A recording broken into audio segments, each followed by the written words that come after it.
So, why don't you each take a few minutes just to explain what's on your mind, what you are up to, what you do for the past couple of years, what projects you have going on. Get us up to speed on who you are and what's on your mind and what you do these days. Dr. Kahn, you want to start? Sure, I'm much older and not nearly as good looking.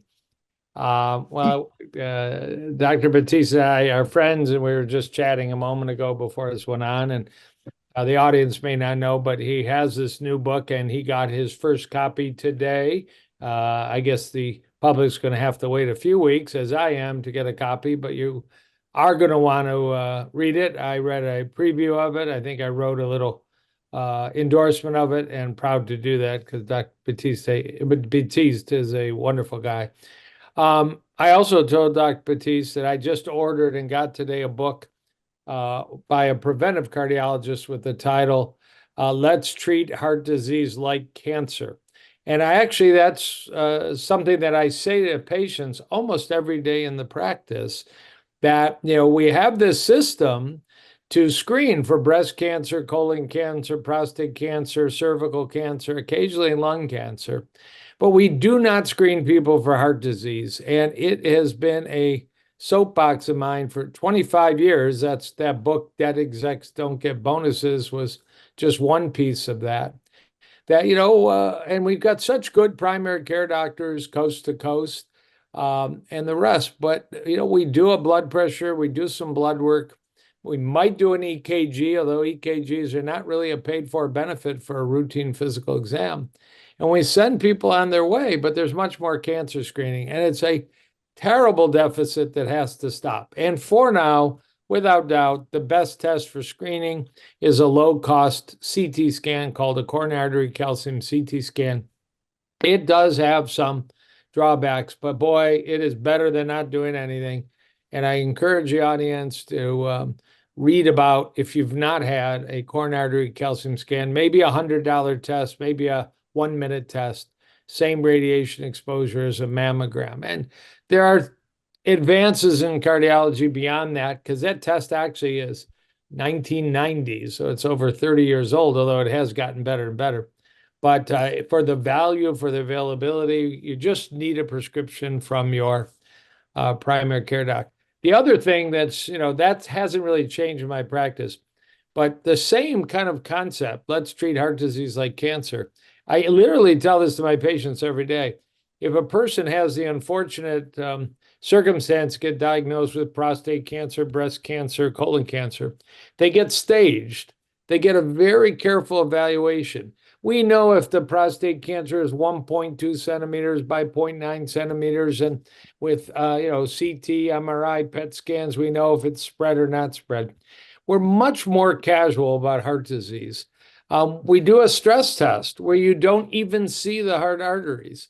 And a lot of what we do in cardiology is visual estimate. And much of that is changing now, I think, for the better, to artificial intelligence interpretation of stress tests, of echocardiograms, of electrocardiograms, and particularly of advanced CT scans. So I have embraced, since I used to be a cath lab doctor, Dr. Batiste still is, I used to rely on an invasive procedure to see heart arteries, a perfectly wonderful one. But now I rely on these artificial intelligence CT angiograms that actually involve just putting an IV in. So they're really not fair to call it an invasive procedure. Still a little pricey, sometimes insurance covered. But we have gotten to an era that can really be called precision cardiology, where we can, just like a cancer patient, measure things in cubic millimeters and know the specifics, something called plaque characterization. So I'm actually more excited. I enjoy my patient interactions more than ever because of this, the screening concept, identifying early disease, always better to prevent it. But there's so much early disease out there that is unknown. And no two cardiologists, Dr. Batiste and I, could ever handle all the people out there, even people just listening tonight, that have unknown, undiagnosed heart disease, and they're one or two tests away from knowing all the details.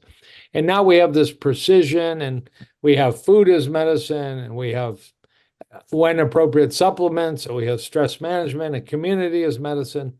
And that's the topic of Dr. Batiste's new book on more community and relations and stress. But anyways, I'm pumped up. We can do a lot of good. Thank you. Absolutely. Well, first I have to pay homage to my friend Dr. Kahn. One of the things I think, first of all, that he minimized in the humble way, really the impact. I'd say that of his practice, as I listen to it, the most powerful tool that Dr. Kahn provides his patients is his presence, right? So I'll tell you that any physician, any cardiologist that you go to, the most important thing that they can give and deliver to you is a listening ear, to listen to your symptoms, to identify what your history is, to understand in terms of what your life is like, what you're going through, because the test is going to augment what he hears. And he spends the time. We just spoke about the time he spends with each and every patient going through and now using the tools we have available. So I think that that's powerful.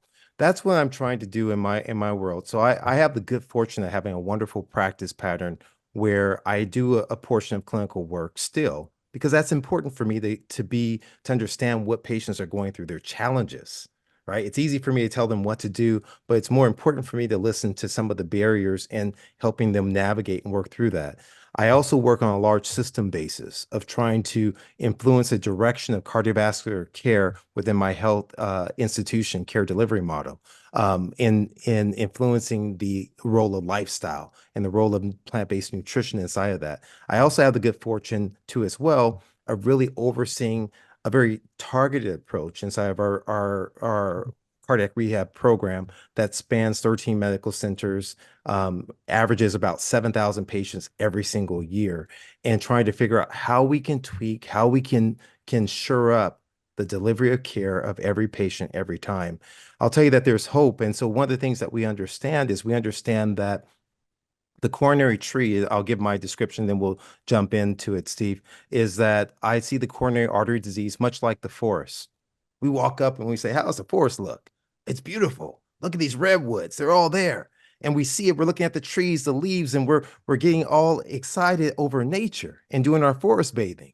But we forget about beneath the surface, the roots that dig down deep. And so our coronary tree and vasculature is so complex, and we're learning more and more about it. I get so excited. I still get excited about cardiology as I do about plant-based nutrition, about uncovering all the things that I wasn't taught about inside of training. As we learn about women and heart disease, as we learn about the role of the endothelium, as we learn about the fact that, yeah, you can still have heart attacks, the role of stress leading to heart attacks, the role of all of these different factors, the role really of inflammation that we may describe as cholesterol, but just a confluence of things, and how we have to really use our lifestyle as well as a mixture of our providers to achieve the best life possible. So I'm excited. I'm excited to be here. I think there's plenty of opportunity for hopefully those listening to kind of learn from Dr. Kahn. I know I've learned from him, read his books too as well in the past. And so I'm looking forward to this conversation.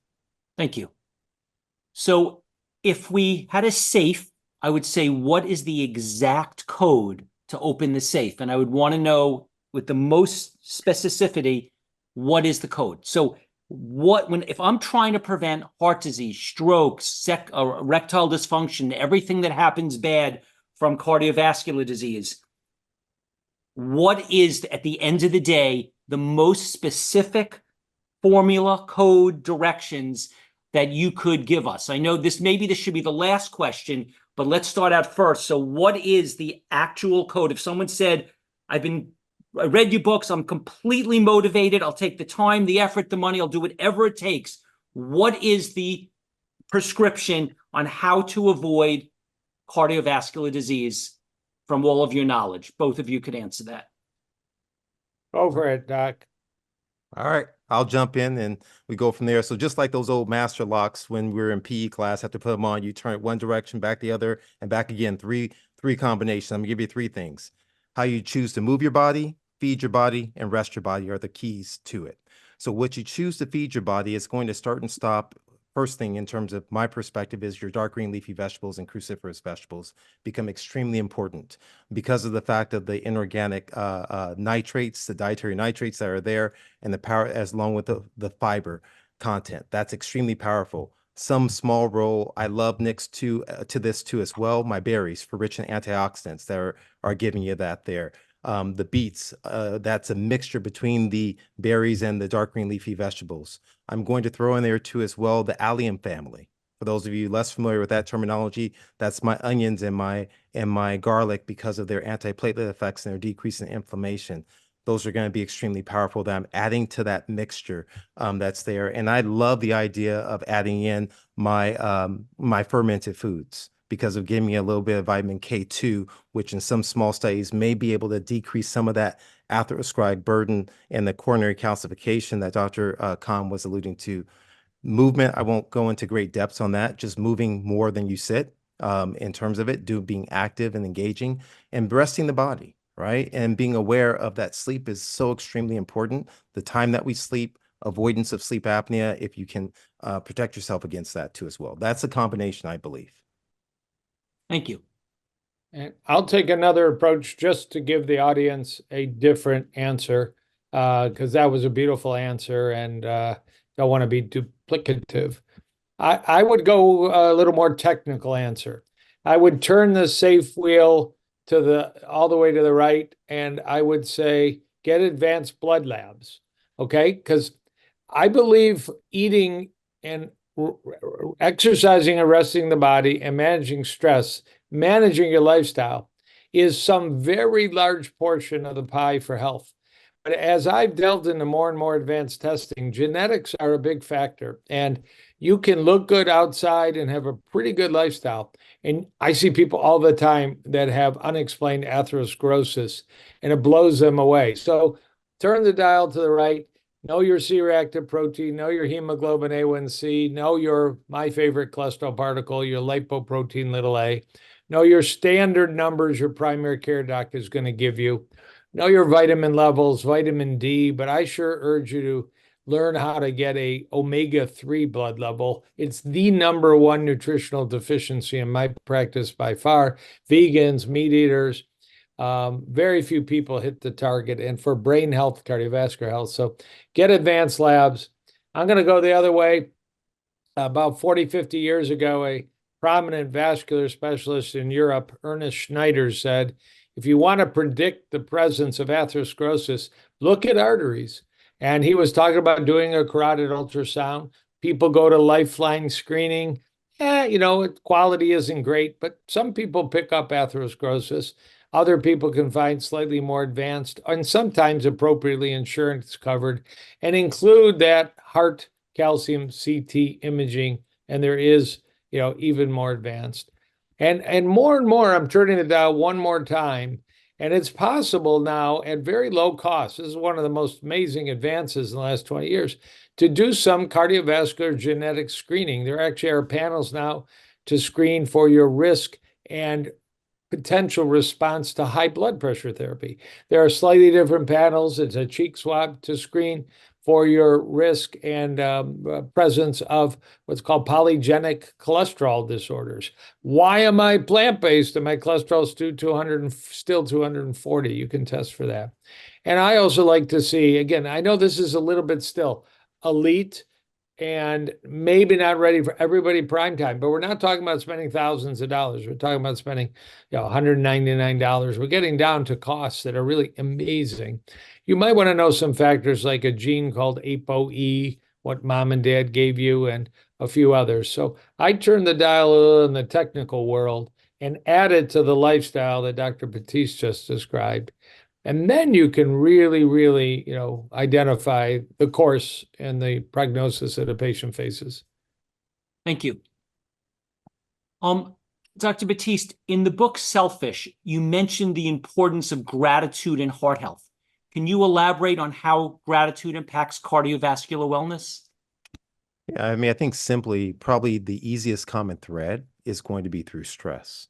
And one of the ways in which we identify that is that there is some degree of stress relieving when your perspective on life begins to shift from the problems to the solutions and what you're thankful for as opposed to what irritates you is probably the common thread. And that's the reason why you see a greater percentage of individuals who have a lower blood pressure, a greater percentage who live longer, who have a better control of their diabetes and so forth. And when we look at stress, you say, well, okay, well, how does stress do it? We understand stress has multiple mechanisms. Specifically, and this is something I go into depth about, is its impact on the endothelium. So multiple factors have told us, and a lot of literature, especially at Journal of American College of Cardiology, has identified the sequence that happens in with the amygdala, where we house all the memories of the triggers for stressors and fears and anxiety and things of that nature. And this turning the key to the stress hormone cascade that releases this neurohormonal release and this inflammation out the bones and into the lining of the vessels to destabilize them, can lead to plaque rupture, platelet aggregation or stickiness that's there, and lead to really dysfunction of this endothelium. The endothelium is that singular layer of cells that when it no longer is responsive, the vessel no longer can dilate like it should. It no longer can protect from invasion and infiltration of atherosclerotic process leading to inflammation. And so at that point, reactivity shifts and disease happens. There's multiple studies that have told us that this highway, so to speak, of the endothelium is a precursor for many disease states, whether or not it's diabetes, hypertension, cardiovascular events. And so that's what I believe the importance of gratitude and the mechanism and pathway likely is happening. Thank you. Do we need to be 100% plant-based? And if not, which animal products are best to eat? I'll jump in. I mean, I have been completely plant-based for decades and decades and decades. So I'm speaking to the public. I'm not changing my format. I have no desire to change my diet. But I have such respect for particularly a researcher in Los Angeles and Milan, Dr. Walter Longo, the number one most funded nutrition researcher in the United States, author of so many breakthrough research papers in prominent journals. And his ideal program, as he outlines in a book called The Longevity Diet, a wonderful book, is a whole food plant-based diet. There's no red meat, there's no white meat, there's no dairy in it. There are 3 servings of fish a week and 18 servings a week because he is a fan of eating 3 meals a day, small meals, but 3 meals a day. So there's 18 meals a week that are whole food plant-based of largely vegetables and legumes and modest amounts of grains, whole grains, and some servings of fruit. So, when patients talk to me, they're not all ready, and they'll leave the practice if you demand that they do exactly what you do immediately. So I very much encourage them to read that book. It's such a masterpiece. And if that's where they start, that's fine. Now, we all know there are downsides to fish. In fact, this week in the news was a scientific report that fish very commonly, I think it was from New Hampshire, fish sampled in New Hampshire had a lot of PFAS and PFAS, these so-called forever chemicals. It's horrible news. People should have the ability to get access to food that doesn't contain potentially, serious toxins. And it's been that case with fish for a long time, of course, with mercury and DDT and PCBs. But nonetheless, either choose a completely plant-based diet or what would be fairly called a pescatarian diet, and you're certainly way over in the health arena. Yeah, I would agree with that. I think probably just in addition to the study you just mentioned, I think probably what's given me pause here literally over the past several weeks in terms of trying to tease folks towards the healthiest diet possible is the study out of New England Journal that spoke about the microplastics and the impact for cardiovascular vascular disease that's there. And it's a growing concern if we look at environmental state and the level of pollution that exists, and really we're having our fish are feeding from there. There probably is no safe, even wild caught fish.